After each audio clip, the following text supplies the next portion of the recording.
Good afternoon, guys. This is an update on the Tecumseh engine that was in the last video on that lawn edger.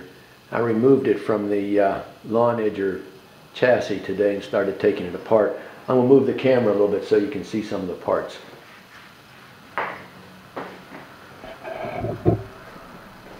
And that's obviously the flywheel, engine block, cylinder head, and the fuel tank. Put the camera back.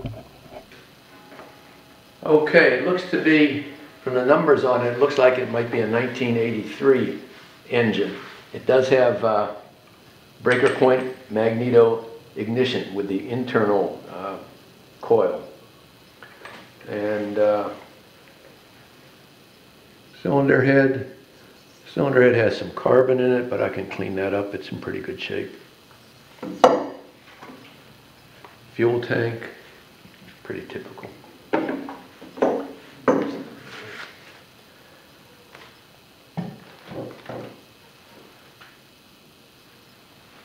And it has a Tecumseh float type carburetor with a primer bulb. The original engine had a diaphragm type carburetor, which never worked particularly well, so I replaced it with a float carburetor. This is the power takeoff end. It has a pulley with a belt went to it.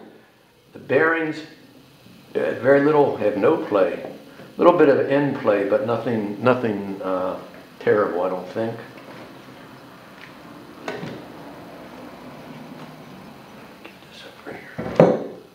And the piston is in pretty good shape. There's no appreciable slap. The valves seat well.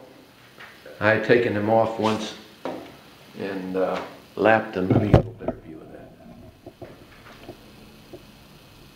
That piston, obviously, that's the intake valve with no, it's seating real well, and the exhaust valve. So that's all pretty good. But I do have a problem.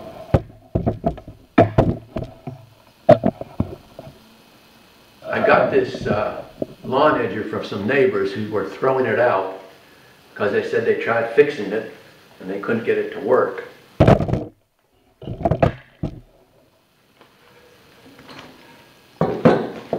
When I first took it apart, one of the cylinder head bolt threads was stripped out. And I replaced it with a helicoil, and that worked quite well.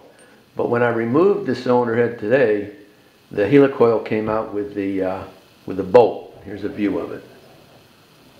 I don't know whether you can see that very well, like that maybe. And it was from this position, which is close to the exhaust port, it gets a lot of heat. I'm not quite sure what to do about that. I don't know whether I can re-drill it for another helicoil. I don't think that'll work. I have some replacement bolts. But I could drill it oversized and put an oversized bolt in, but then I'd probably have to re-drill the cylinder head. So I'm not quite sure what to do about this. If anybody has any suggestions, I'd appreciate you putting them in the comments. I don't want to spend a lot of time on this engine. I've got some other projects coming up, and we'll just have to see what I can come up with or what someone can suggest.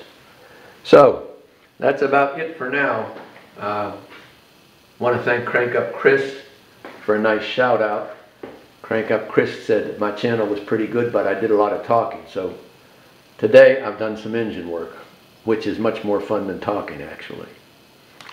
And Mr. Signer09 recently posted a video of his Petter M restoration, which is magnificent. It's really a nice looking engine.